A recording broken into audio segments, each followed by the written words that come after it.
Chapter 31. Italy. Sinbad the Sailor.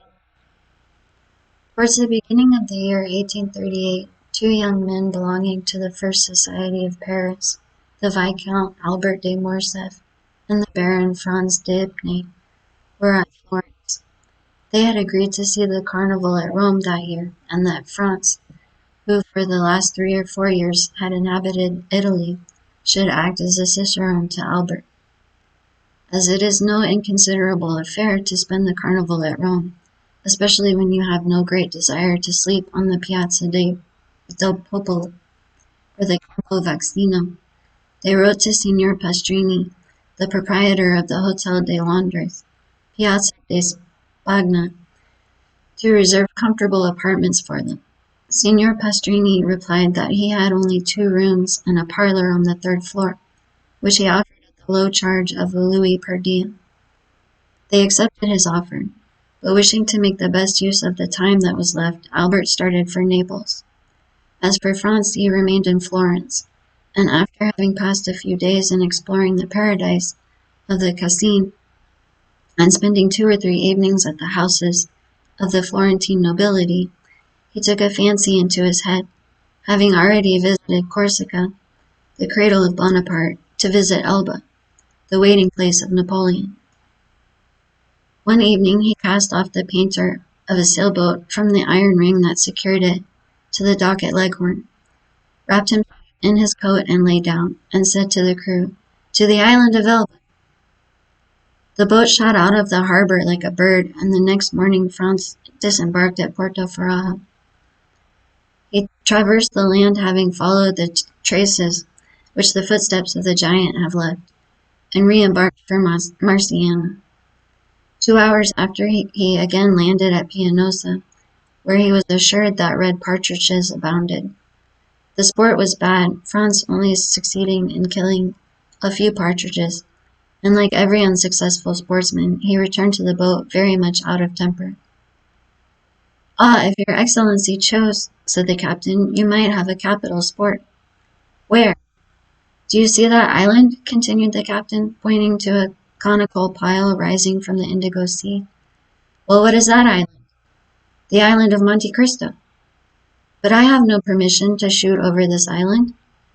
"Your Excellency does not require a permit, for the island is uninhabited." "Ah, indeed," said the young man. "A desert island in the midst of the Mediterranean must be a curiosity."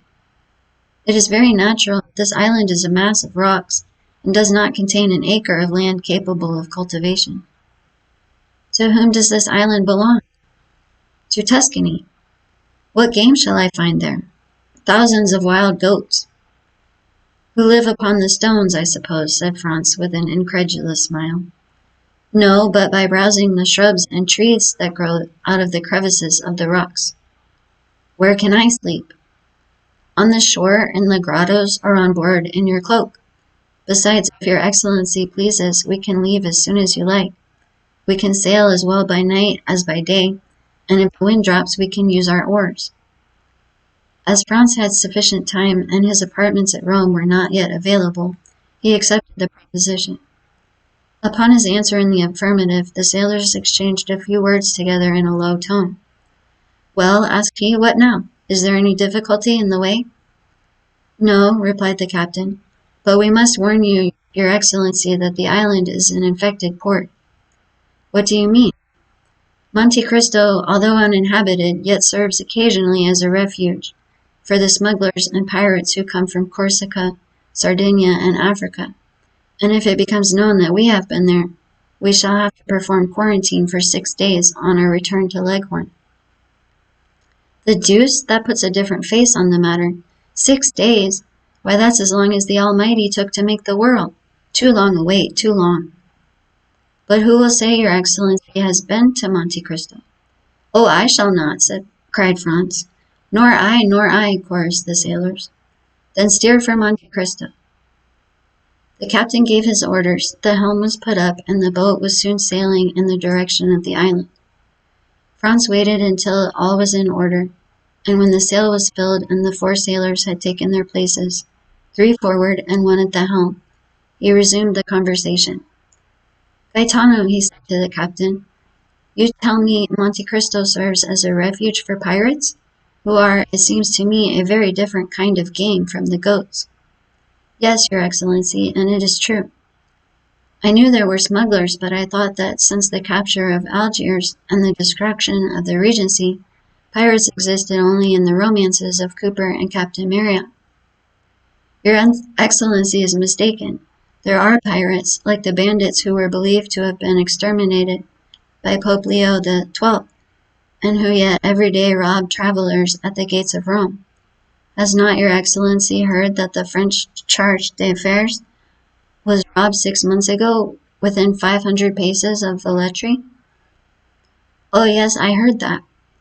Well then, if like us, Your Excellency lives at Leghorn, you would hear from time to time that a little merchant vessel, or an English yacht that was expected at Bastia, at Porto Ferrajo, or at Civita Vecchia, has not arrived. No one knows what has become of it, but doubtless it has struck on a rock and foundered. Now this rock it has met has been a long and narrow boat, manned by 6 or 8 men who have surprised and plundered it, some dark and stormy night near some desert and gloomy island, as bandits plunder a carriage in the recesses of a forest. But, asked Franz, who lay wrapped in his cloak at the bottom of the boat, why do not those who have been plundered complain to the French, Sardinian, or Tuscan governments? Why, said Gaetano with a smile. Yes, why? Because, in the first place, they transfer from the vessel to their own boat whatever they think worth taking. Then they bind the crew hand and foot. They attach to everyone's neck a 24-pound ball. A large hole is chopped in the vessel's bottom, and then they leave her. At the end of 10 minutes, the vessel begins to roll heavily and settle down. First one gun goes under, then the other. Then they lift and sink again, and both go under at once. All at once there's a noise like a cannon. That's the air blowing up the deck. Soon the water rushes out of the scupper holes like a whale spouting. The vessel gives a last groan, spins round and disappears, forming a vast whirlpool in the ocean. And then all is over, so that in 5 minutes nothing but the eye of God can see the vessel where she lies at the bottom of the sea. Do you understand now, said the captain, why no complaints are made to the government, and why the vessel never reaches port? It is probable that if Gaetano had related this previous to proposing the expedition, Franz would have hesitated. But now that they had started, he thought it would be cowardly to draw back. He was one of those men who do not rashly court danger, but if danger presents itself, combat it with the most unalterable coolness. Calm and resolute, he treated any peril as he would an adversary in a duel, calculated its probable method of approach, retreated, if at all, as a point of strategy and not from cowardice, was quick to see an opening for attack, and won victory at a single thrust. Ah, said he, I have traveled through Sicily and Calabria. I have sailed 2 months in the archipelago, and yet I never saw even the shadow of a bandit or a pirate. I did not tell Your Excellency this to deter you from your project, replied Gaetano, but you questioned me and I have answered, that's all. Yes, and your conversation is most interesting, and as I wish to enjoy it as long as possible, steer for Monte Cristo. The wind blew strongly. The boat made 6 or 7 knots an hour, and they were rapidly reaching the end of their voyage. As they drew near, the island seemed to lift from the sea, and the air was so clear that they could already distinguish the rocks heaped on one another, like cannonballs in an arsenal, with green bushes and trees growing in the crevices. As for the sailors, although they appeared perfectly tranquil, yet it was evident that they were on the alert, and that they carefully watched the glassy surface over which they were sailing, and on which a few fishing boats with their white sails were alone visible. They were within 15 miles of Monte Cristo when the sun began to set behind Corsica, whose mountains appeared against the sky, showing their rugged peaks in bold relief. This mass of rock, like the great Adam Master, rose dead ahead, a formidable barrier, and intercepting the light that gilded its massive peaks, so that the voyagers were in shadow. Little by little the shadow rose higher and seemed to drive before the last rays of the expiring day. At last the reflection rested on the summit of the mountain, where it paused an instant, like the fiery crest of a volcano. Then gloom gradually covered the summit as it had covered the base, and the island now only appeared to be a gray mountain that grew continually darker. Half an hour after, the night was quite dark. Fortunately, the mariners were used to these latitudes, and they knew every rock in the Tuscan archipelago. For in the midst of this obscurity, France was not without uneasiness. Corsica had long since disappeared, and Monte Cristo itself was invisible. But the sailors seemed like the lynx to see in the dark, and the pilot who steered did not evince the slightest hesitation. An hour had passed since the sun had set when Franz fancied that he saw, at a quarter-mile to the left, a dark mass. But he could not precisely make out what it was, and fearing to excite the mirth of the sailors by mistaking a floating cloud for land, he remained silent. Suddenly a great light appeared on the strand. Light might resemble a cloud, but the fire was not a meteor. "What is this light?" asked he. "Hush," said the captain, "it is a fire." "But you told me the island was uninhabited." "I said there were no fixed habitations on it, but I said also that it served sometimes as a harbor for smugglers." "And for pirates?" "And for pirates," returned Gaetano, repeating Franz's words. "It is for that reason I have given orders to pass the island, for, as you see, the fire is behind us." "But this fire," continued Franz, "it seems to me rather reassuring than otherwise. Men who did not wish to be seen would not light a fire." "Oh, that goes for nothing," said Gaetano. "If you can guess the position of the island in the darkness, you will see that the fire cannot be seen from this side, or from Pianosa, but only from the sea." "You think then this fire indicates the presence of unpleasant neighbors?" "That is what we must find out," returned Gaetano, fixing his eyes on the terrestrial star. "How can you find out?" "You shall see." Gaetano consulted with his companions, and after 5 minutes' discussion, a maneuver was executed, which caused the vessel to tack about. They returned the way they had come, and in a few minutes the fire disappeared, hidden by an elevation of the land. The pilot again changed the course of the boat, which rapidly approached the island, and was soon within 50 paces of it. Gaetano lowered the sail, and the boat came to rest. All this was done in silence, and from the moment that their course was changed, not a word was spoken. Gaetano had proposed the expedition, had taken all the responsibility on himself. The 4 sailors fixed their eyes on him, while they got out their oars and held themselves in readiness to row away, which, thanks to the darkness, would not be difficult. As for Franz, he examined his arms with the utmost coolness. He had 2 double-barreled guns and a rifle. He loaded them, looking at the priming, and waited quietly. During this time, the captain had thrown off his vest and shirt and secured his trousers round his waist. His feet were naked, so he had no shoes and stockings to take off. After these preparations, he placed his finger on his lips, and lowering himself noiselessly into the sea, swam towards the shore with such precaution that it was impossible to hear the slightest sound. He could only be traced by the phosphorescent line in his wake. This track soon disappeared. It was evident that he had touched the shore. Everyone on board remained motionless for half an hour, when the same luminous track was again observed, and the swimmer was soon on board. "Well," exclaimed Franz and the sailors in unison. "They are Spanish smugglers," said he. "They have with them 2 Corsican bandits." "And what are these Corsican bandits doing here with Spanish smugglers?" "Alas," returned the captain with an accent of the most profound pity, "we ought always to help one another. Very often the bandits are hard pressed by gendarmes or carbineers. Well, they see a vessel, and good fellows like us take on board.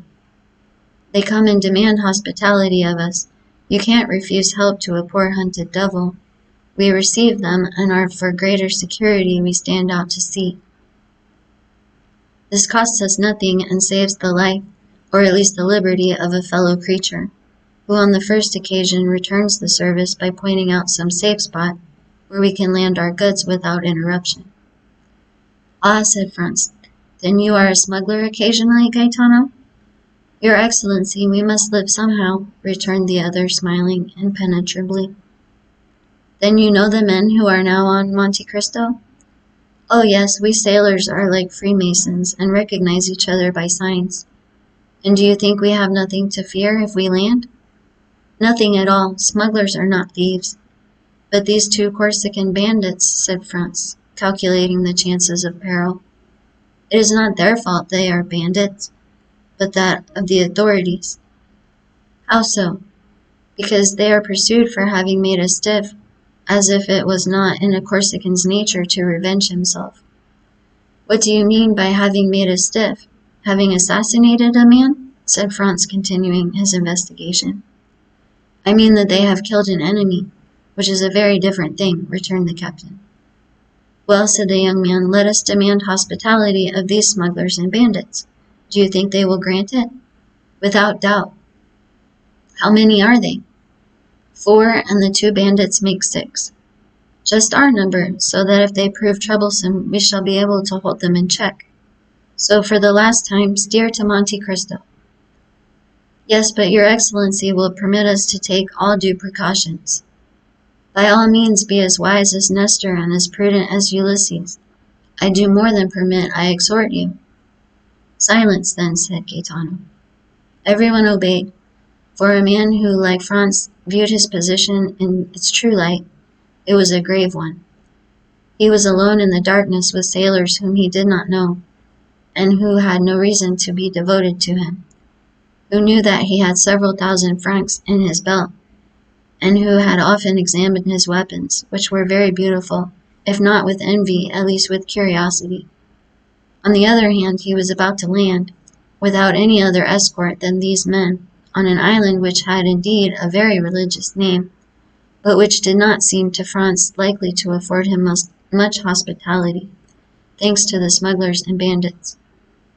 The history of the scuttled vessels, which had appeared improbable during the day, seemed very probable at night, placed as he was between 2 possible sources of danger. He kept his eye on the crew and his gun in his hand. The sailors had again hoisted sail, and the vessel was once more cleaving the waves. Through the darkness, Franz, whose eyes were now more accustomed to it, could see the looming shore along which the boat was sailing. And then, as they rounded the rocky point, he saw the fire more brilliant than ever, and about it 5 or 6 persons seated. The blaze illumined the sea for 100 paces around. Gaetano skirted the light, carefully keeping the boat in the shadow. Then, when they were opposite the fire, he steered to the center of the circle, singing a fishing song, of which his companions sung the chorus. At the first words of the song, the men seated round the fire arose and approached the landing place, their eyes fixed on the boat, evidently seeking to know who the newcomers were and what were their intentions. They soon appeared satisfied and returned, with the exception of one, who remained at the shore, to their fire, at which the carcass of a goat was roasting. When the boat was within 20 paces of the shore, the man on the beach, who carried a carbine, presented arms after the manner of a sentinel, and cried, "Who comes there?" in Sardinian. Franz coolly cocked both barrels. Gaetano then exchanged a few words with this man, which the traveler did not understand, but which evidently concerned him. "Will your Excellency give your name or remain incognito?" asked the captain. "My name must rest unknown," replied Franz. "Merely say I am a Frenchman traveling for pleasure." As soon as Gaetano had transmitted this answer, the sentinel gave an order to one of the men seated round the fire, who rose and disappeared among the rocks. Not a word was spoken. Everyone seemed occupied. Franz with his disembarkment, the sailors with their sails, the smugglers with their goat. But in the midst of all this carelessness, it was evident that they mutually observed each other. The man who had disappeared returned suddenly on the opposite side to that which by he had left. He made a sign with his head to the sentinel, who, turning to the boat, said, "Scamoti." The Italian "scamoti" is untranslatable. It means at once. "Come, enter, you are welcome. Make yourself at home, you are the master." It is like that Turkish phrase of Moliere's that so astonished the bourgeois gentleman by the number of things implied in its utterance. The sailors did not wait for a second invitation. 4 strokes of the oar brought them to land. Gaetano sprang to shore, exchanged a few words with the sentinel, then his comrades disembarked, and lastly came Franz. One of his guns was swung over his shoulder. Gaetano had the other, and a sailor held his rifle. His dress, half artist, half dandy, did not excite any suspicion, and consequently no disquietude.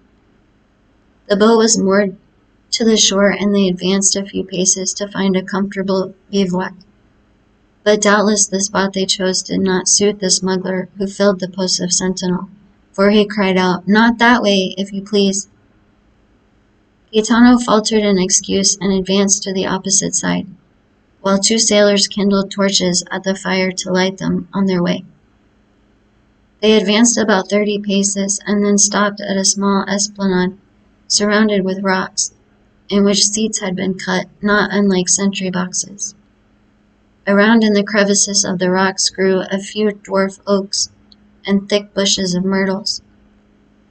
Franz lowered a torch and saw by the mass of cinders that had accumulated that he was not the first to discover this retreat, which was doubtless one of the halting places of the wandering visitors of Monte Cristo. As for his suspicions once on terra firma, once that he had seen the indifferent, if not friendly, appearance of his hosts, his anxiety had quite disappeared, or rather, at the sight of the goat, had turned to appetite. He mentioned this to Gaetano, who replied that nothing could be more easy than to prepare a supper when they had in their boat bread, wine, 6 partridges, and a good fire to roast them by. "Besides," added he, "if the smell of their roast meat tempts you, I will go and offer them 2 of our birds for a slice." "You are a born diplomat," returned Franz. "Go and try."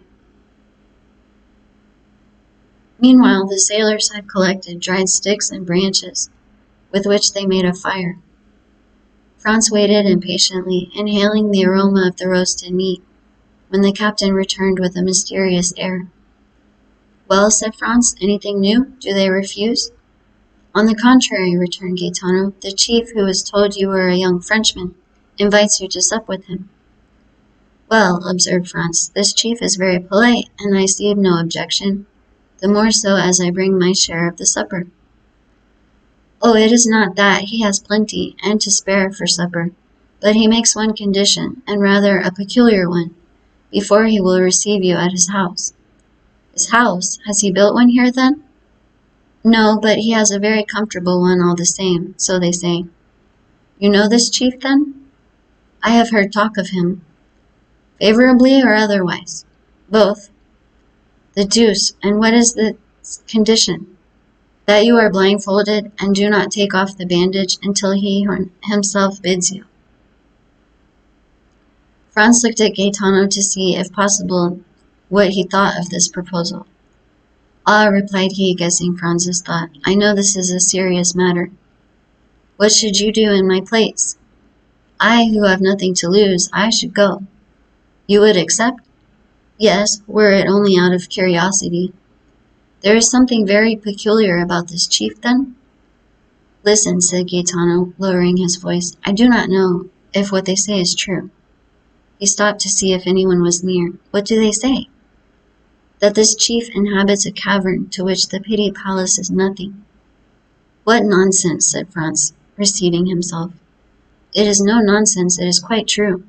Gama, the pilot of the St. Ferdinand, went in once, and he came back amazed, vowing that such treasures were only to be heard of in fairy tales." Do you know, observed Franz, that with such stories you make me think of Ali Baba's enchanted cavern? I tell you what I have been told. Then you advise me to accept? Oh, I don't say that. Your Excellency will do as you please. I should be sorry to advise you in the matter. Franz pondered the matter for a few moments, concluded that a man so rich could not have any intention of plundering him of what little he had, and seeing only the prospect of a good supper, accepted. Gaetano departed with the reply. Franz was prudent and wished to learn all he possibly could concerning his host. He turned towards the sailor, who, during this dialogue, had sat gravely plucking the partridges, with the air of a man proud of his office, and asked him how these men had landed, as no vessel of any kind was visible. Never mind that, returned the sailor, I know their vessel. Is it a very beautiful vessel? I would not wish for better to sail around the world. Of what burden is she? About 100 tons, but she is built to stand any weather. She is what the English call a yacht. Where was she built? I know not, but my opinion is she is a Genoese. And how did a leader of smugglers, continued Franz, venture to build a vessel designed for such a purpose at Genoa? I did not say the owner was a smuggler, replied the sailor. No, but Gaetano did, I thought. Gaetano had only seen the vessel from a distance. He had not then spoken to anyone. And if this person be not a smuggler, who is he? A wealthy signor who travels for his pleasure. Come, thought Franz. He is still more mysterious, since the two accounts do not agree. What is his name? If you ask him, he says Sinbad the sailor, but I doubt if it be his real name. Sinbad the sailor? Yes. And where does he reside? On the sea. What country does he come from? I do not know. Have you ever seen him? Sometimes. What sort of man is he? Your Excellency will judge for yourself. Where will he receive me? No doubt in the subterranean palace Gaetano told you of. Have you never had the curiosity, when you have landed, and found this island deserted, to seek for this enchanted place? Oh yes, more than once, but always in vain. We examined the grotto all over, but we never could find the slightest trace of any opening. They say that the door is not opened by a key, but by a magic word. Decidedly, muttered Franz, this isn't an Arabian Nights adventure. His Excellency waits for you, said a voice, which he recognized as that of the sentinel. He was accompanied by 2 of the yacht's crew. Franz drew his handkerchief from his pocket and presented it to the man who had spoken to him. Without uttering a word, they bandaged his eyes, with a care that showed their apprehensions of his committing some indiscretion. Afterwards, he was made to promise that he would not make the least attempt to raise the bandage. He promised. Then his 2 guides took his arms, and he went on, guided by them and preceded by the sentinel. After going about 30 paces, he smelt the appetizing odor of the kid that was roasting, and knew thus that he was passing by the bivouac.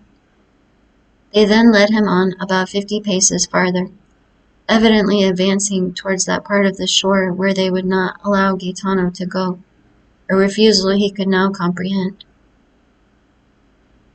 Presently, by a change in the atmosphere, he knew that they were entering a cave. After going on for a few seconds, he heard a crackling, and it seemed to him as though the atmosphere again changed and became balmy and perfumed. At length his feet touched on a thick and soft carpet, and his guides let go their hold of him.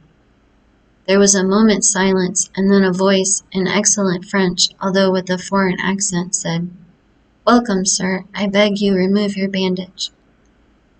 It may be supposed, then, Franz did not wait for a repetition of this permission, but took off the handkerchief, and found himself in the presence of a man from 38 to 40 years of age, dressed in a Tunisian costume. That is to say, a red cap with a long blue silk tassel, a vest of black cloth embroidered with gold, pantaloons of deep red, large and full gaiters of the same color, embroidered with a gold like the vest, and yellow slippers. He had a splendid cashmere around his waist, and a small, sharp, and crooked cangiar was passed through his girdle. Although of a paleness that was almost livid, this man had a remarkably handsome face. His eyes were penetrating and sparkling. His nose, quite straight and projecting direct from the brow, was of pure Greek type, while his teeth, as white as pearls, were set off to admiration by the black mustache that encircled them. His pallor was so peculiar that it seemed to pertain to one who had been long entombed, and who was incapable of resuming the healthy glow and hue of life. He was not particularly tall, but extremely well made, and like the men of the South, had small hands and feet. But what astonished Franz, who had treated Gaetano's description as a fable, was the splendor of the apartment in which he had found himself. The entire chamber was lined with a crimson brocade, worked with flowers of gold.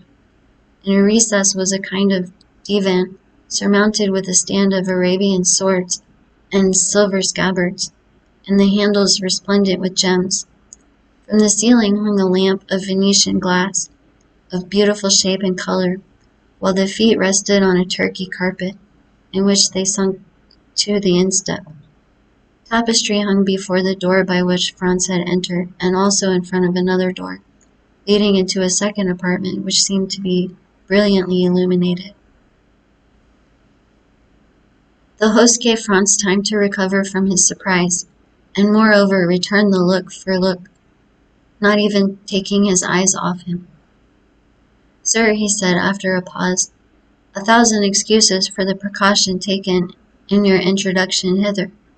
But as during the greater portion of the year this island is deserted, if the secret of this abode were discovered, I should doubtless find on my return my temporary retirement in a state of great disorder, which would be exceedingly annoying, not for the loss it occasioned me, but because I should not have the certainty I now possess of separating myself from all the rest of mankind at pleasure. Let me now endeavor to make you forget this temporary unpleasantness, and offer you what you no doubt expect to find here, that is to say, a tolerable supper and pretty comfortable beds." "Ma foi, my dear sir," replied Franz, "make no apologies. I have always observed that they bandage people's eyes who penetrate enchanted palaces, for instance, those of Raoul and the Huguenots, and really I have nothing to complain of, for what I see makes me think of the wonders of the Arabian Nights. Alas, I may say with Lussel's, if I could have anticipated the honor of your visit, I would have prepared for it. But such is my hermitage. It is at your disposal, such as my supper. It is yours to share, if you will. Ali, is the supper ready?" At this moment the tapestry moved aside, and a Nubian, black as ebony and dressed in a plain white tunic, made a sign to his master that all was prepared in the dining room. "Now," said the unknown to Franz, "I do not know if you are of my opinion, but I think nothing is more annoying than to remain 2 or 3 hours together, without knowing by name or appellation how much to address one another. Pray observe that I too much respect the laws of hospitality to ask your name or title. I only request you to give me one by which I may have the pleasure of addressing you. As for myself, that I may put you at ease, I tell you that I am generally called Sinbad the sailor." "And I," replied Franz, "will tell you, as I only require his wonderful lamp to make me precisely like Aladdin, that I see no reason why at this moment I should not be called Aladdin. That will keep us from going away from the east, whither I am tempted to think I have been conveyed by some good genius." "Well then, Signor Aladdin," replied the singular amphitryon, "you heard our repast announced. Will you now take the trouble to enter the dining room, your humble servant going first to show you the way?" At these words, moving aside the tapestry, Sinbad preceded his guest. Franz now looked upon another scene of enchantment. The table was splendidly covered, and once convinced him of this important point, he cast his eyes round him. The dining room was scarcely less striking than the room he had just left. It was entirely made of marble, with antique bas-reliefs of priceless value, and at the four corners of this apartment, which was oblong, were four magnificent statues, having baskets in their hands.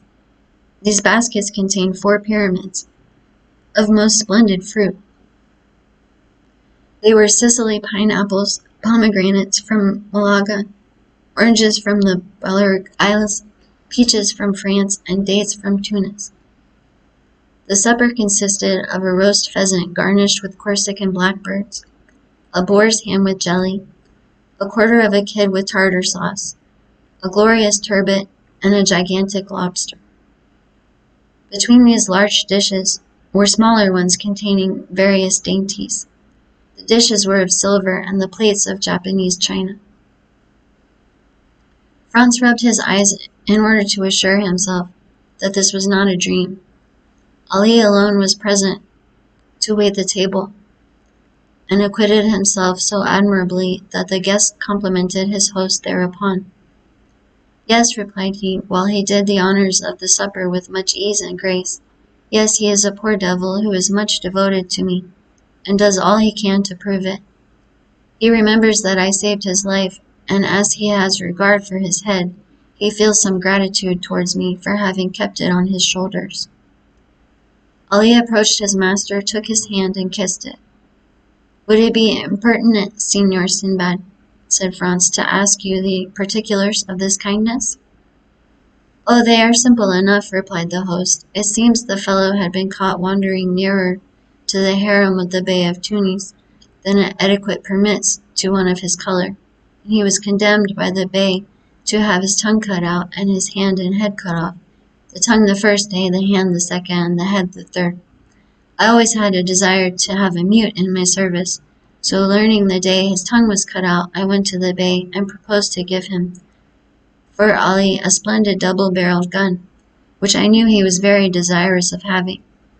He hesitated a moment, he was so very desirous to complete the poor devil's punishment, but when I added to the gun an English cutlass, with which I had shivered his Highness's yagatan to pieces, the Bey yielded, and agreed to forgive the head and hand, but on condition that the poor fellow never set foot again in Tunis. This was a useless clause in the bargain, for whenever the coward sees the first glimpse of the shores of Africa, he runs down below, and can only be induced to appear again when we are out of sight of that quarter of the globe.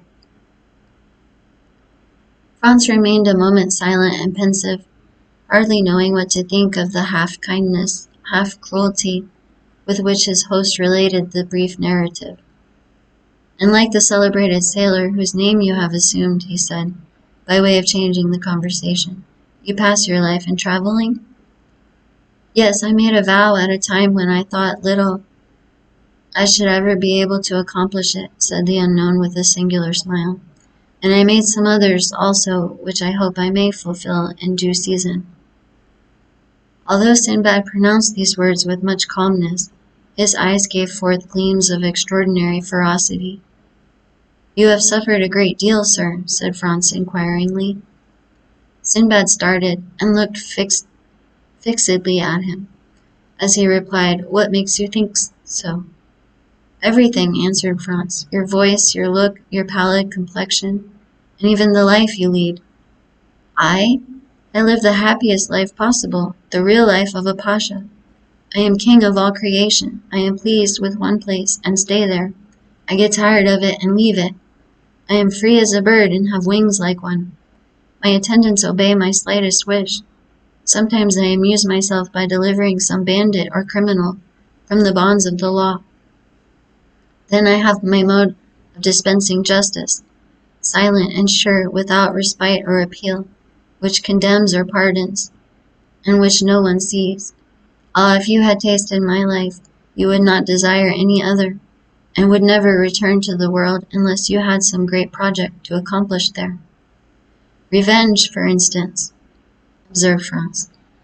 The unknown fixed on the young man one of those looks which penetrates into the depth of the heart and thoughts. And why revenge? He asked. Because, replied Franz, you seem to me like a man who, persecuted by society, has a fearful account to settle with it. Ah, responded Sinbad, laughing with his singular laugh, which displayed his white and sharp teeth. You have not guessed rightly. Such as you see me, I am a sort of philosopher, and one day perhaps I shall go to Paris to rival Monsieur Albert and the man in the little blue coat. And will that be the first time you ever took that journey? Yes, it will. I must seem to you by no means curious, but I assure you that is not my fault that I have delayed it so long. It will happen one day or the other. And do you propose to make this journey very shortly? I do not know. It depends on circumstances which depend on certain arrangements. I should like to be there at the time you come, and I will endeavor to repay you, as far as lies in my power, for your liberal hospitality displayed to me at Monte Cristo. I should avail myself of your offer with pleasure, replied the host, but unfortunately if I go there, it will be in all probability incognito. The supper appeared to have been supplied solely for Franz, and for the unknown scarcely touched one or two dishes of the splendid banquet, to which his guests did ample justice. Then Ali brought on the dessert, or rather took the baskets from the hands of the statues and placed them on the table.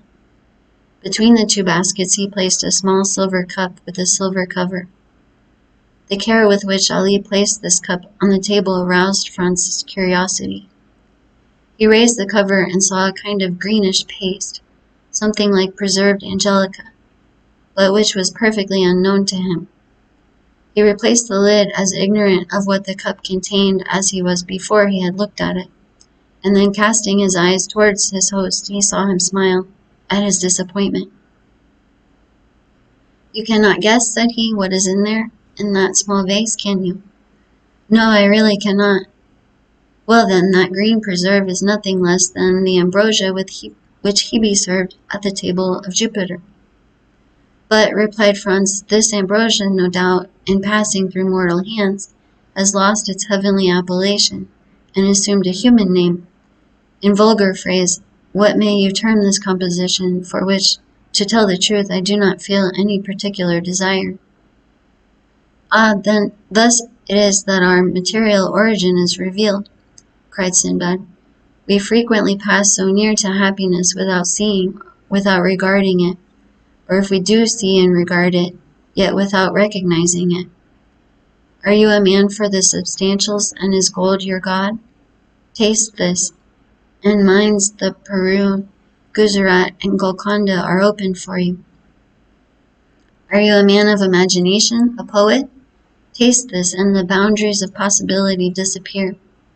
The fields of infinite space open to you.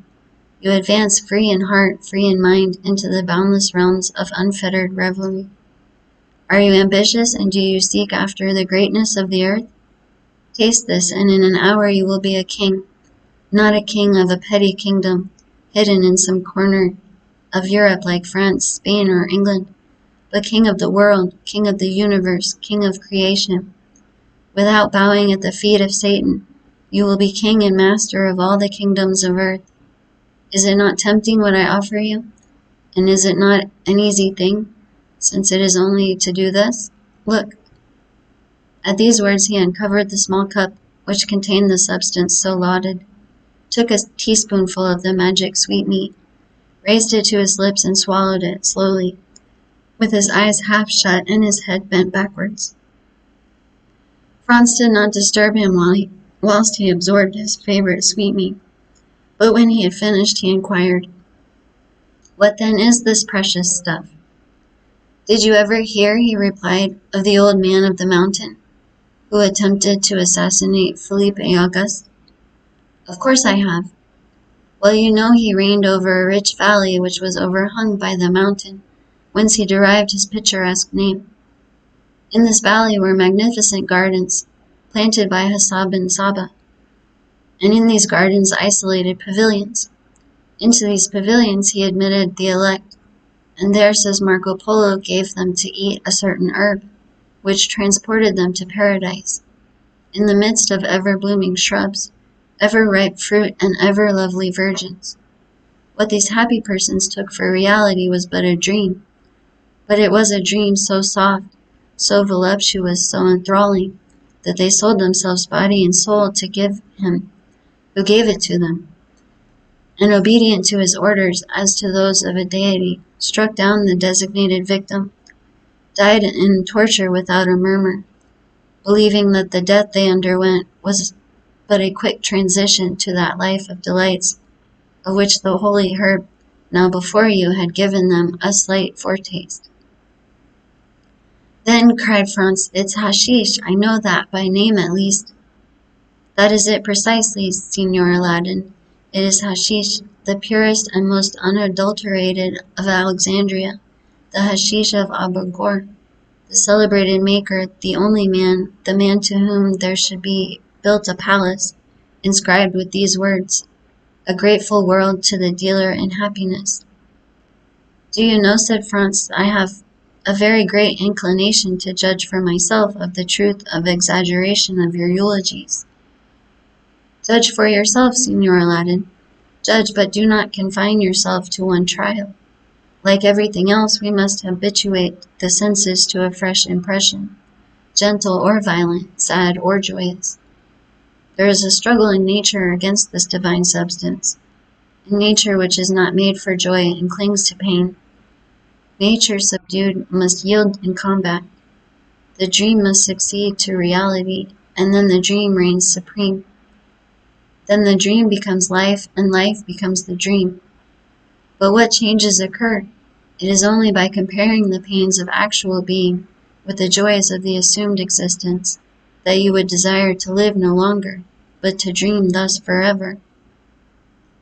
When you return to this mundane sphere from your visionary world, you would seem to leave a Neapolitan, spring for a Lapland winter, to quit paradise for earth, heaven for hell. Taste the hashish, guest of mine, taste the hashish. Franz's only reply was to take a spoonful of the marvelous preparation, about as much in quantity as his host had eaten, and lift it to his mouth. Diable, he said, after having swallowed the divine preserve, I do not know if the result will be as agreeable as you describe, but the thing does not appear to me as palatable as you say, because your palate has not yet been attuned to the sublimity of the substances it flavors. Tell me the first time you tasted oysters, tea, porter, truffles, and sundry other dainties, which you now adore, did you like them? Could you comprehend how the Romans stuffed their pheasants with asphodita, and the Chinese eat swallows' nests? No. Well, it is the same with hashish. Only eat for a week, and nothing in the world will seem to you equal the delicacy of its flavor, which now appears to you flat and distasteful. Let us now go into the adjoining chamber, which is your apartment, and Ali will bring us coffee and pipes. They both arose, and while he who called himself Sinbad, and whom we have occasionally named so, that we might, like his guest, have some title by which to distinguish him, gave some orders to the servant, Franz entered still another apartment. It was simply yet richly furnished. It was round, and a large divan completely encircled it. Divan walls, ceiling, floor, all were covered with magnificent skins, as soft and downy as the richest carpets. There were heavy maned lion skins from Atlas, striped tiger skins from Bengal, panther skins from the Cape, spotted beautifully, like those that appeared to Dante, bear skins from Siberia, fox skins from Norway, and so on. And all these skins were strewn in profusion with one on the other, so that it seemed like walking over the most mossy turf, or reclining on the most luxurious bed. Both laid themselves down on the divan. Chibouques with jasmine tubes and amber mouthpieces were within reach, and all prepared so that there was no need to smoke the same pipe twice. Each of them took one, which Ali lighted, and then retired to prepare the coffee. There was a moment's silence, during which Sinbad gave himself up to thoughts that seemed to occupy him incessantly, even in the midst of his conversation, and Franz abandoned himself to that mute reverie into which we always take on smoking excellent tobacco, which seems to remove with its fume all the troubles of the mind, and to give the smoker in exchange all the visions of the soul. Ali brought in coffee. "How do you take it?" inquired the unknown. "In the French or Turkish style, strong or weak, sugar or none, cool or boiling?" "As you please, it is ready in all ways." "I will take it in the Turkish style," replied Franz. "And you are right," said his host. "It shows you have a tendency for an Oriental life." "Ah, those Orientals! They are the only men who know how to live. As for me," he added, with one of those singular smiles which did not escape the young man, "when I have completed my affairs in Paris, I shall go and die in the East. And should you wish to see me again, you must seek me at Cairo, Baghdad, or Isfahan." "Ma foi," said Franz, "it would be the easiest thing in the world, for I feel eagle's wings springing out at my shoulders, and with those wings I could make a tour of the world in 24 hours. Ah, yes, the hashish is beginning to work. Well, unfurl your wings and fly into superhuman regions. Fear nothing, there is a watch over you.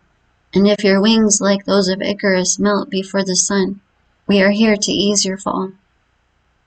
He then said something in Arabic to Ali, who made a sign of obedience and withdrew, but not to any distance. As to Franz, this strange transformation had taken place in him. All the bodily fatigue of the day, all the preoccupation of mind which the events of the evening had brought on, disappeared as they do at the first approach of sleep, when we are still sufficiently conscious to be aware of the coming of slumber. His body seemed to acquire an airy lightness, his perception brightened in a remarkable manner. His senses seemed to redouble their power, the horizon continued to expand. But it was not the gloomy horizon of vague alarms, and which he had seen before he slept, but a blue, transparent, unbounded horizon, with all the blue of the ocean, all the spangles of the sun, all the perfumes of the summer breeze.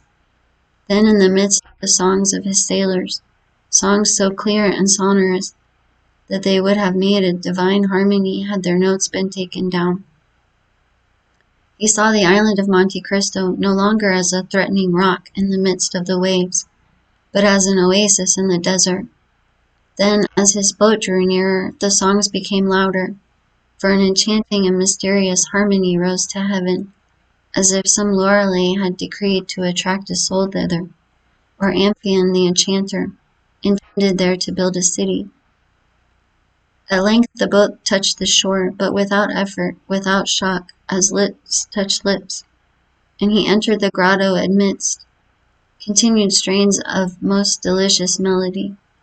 He descended, or rather seemed to descend, several steps, inhaling the fresh and balmy air, like that which may be supposed to reign around the grotto of Circe, formed from such perfumes as set the mind a-dreaming, and such fires as burn the very senses.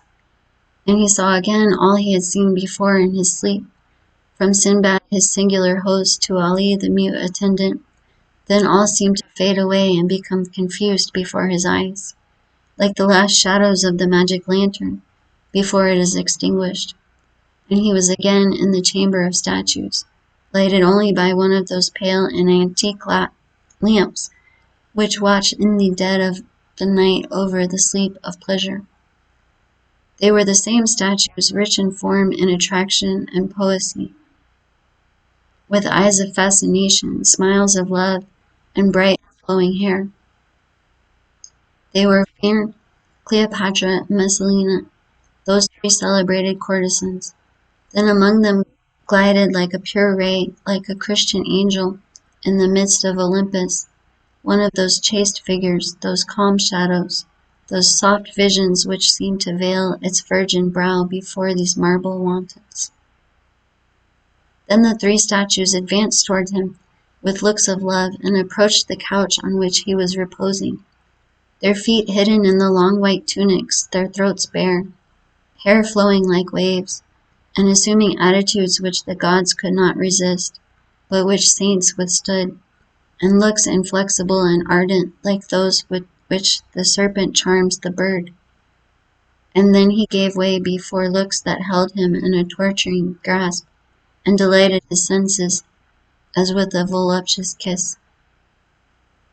It seemed to Franz that he closed his eyes, and in a last look about him saw the vision of modesty, completely veiled, and then followed a dream of passion, like that promised by the prophet to the elect.